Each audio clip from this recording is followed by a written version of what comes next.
కేసీఆర్ పై కోపంతో రాజ్యాంగ నిర్మాత బాబాసాహెబ్ అంబేద్కర్ ను అవమానించడం మంచిది కాదన్నారు ఎమ్మెల్సీ కవిత. నెక్లెస్ రోడ్లో ఏర్పాటు చేసిన 125 అడుగుల అంబేద్కర్ విగ్రహానికి సీఎం రేవంత్ రెడ్డి మంత్రులతో కలిసి వెళ్లి నివాళి అర్పించారని డిమాండ్ చేశారు. 125 అడుగుల అంబేద్కర్ విగ్రహాన్ని ఏర్పాటు చేసి ఆయన స్ఫూర్తి భావితరాలకు తెలియజేసేందుకు కేసీఆర్ కృషి చేశారని కవిత గుర్తు చేశారు.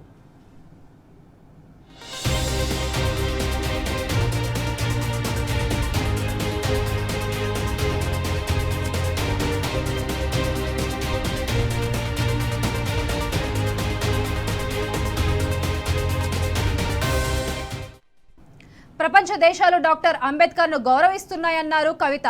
మన సెక్రటేరియట్ పక్కనే నిర్మించుకున్న డాక్టర్ అంబేద్కర్ 125 అడుగుల విగ్రహాన్ని రాష్ట్ర ప్రభుత్వం గౌరవించకపోవడం సముచితం కాదన్నారు. అంబేద్కర్ రచించిన రాజ్యాంగంపై ప్రమాణం చేసి ఆయన పేరుతో నిర్మించిన సెక్రటేరియట్ కేంద్రంగా పాలన సాగిస్తూ అంబేద్కర్ ను గౌరవించకపోవడం మంచిది కాదని హితవు పలికారు. గతేడాది కూడా అంబేద్కర్ జయంతికి ముఖ్యమంత్రి, మంత్రులు ఎవరు కూడా 125 అడుగుల అంబేద్కర్ విగ్రహానికి నివాళులు అర్పించలేదని గుర్తు చేశారు. కనీసం ఆ మహానీయుని విగ్రహానికి ఒక్క పూలమాల కూడా వేయలేదన్నారు. ఈసారి అలాంటి తప్పిదం జరగకుండా సీఎం రేవంత్ చొరవ చూపాలని కోరారు. అంబేద్కర్ స్మృతి వనం గేట్లు తెరిచి ప్రజలు సందర్శించుకునే అవకాశం కల్పించాలని కవిత డిమాండ్ చేశారు.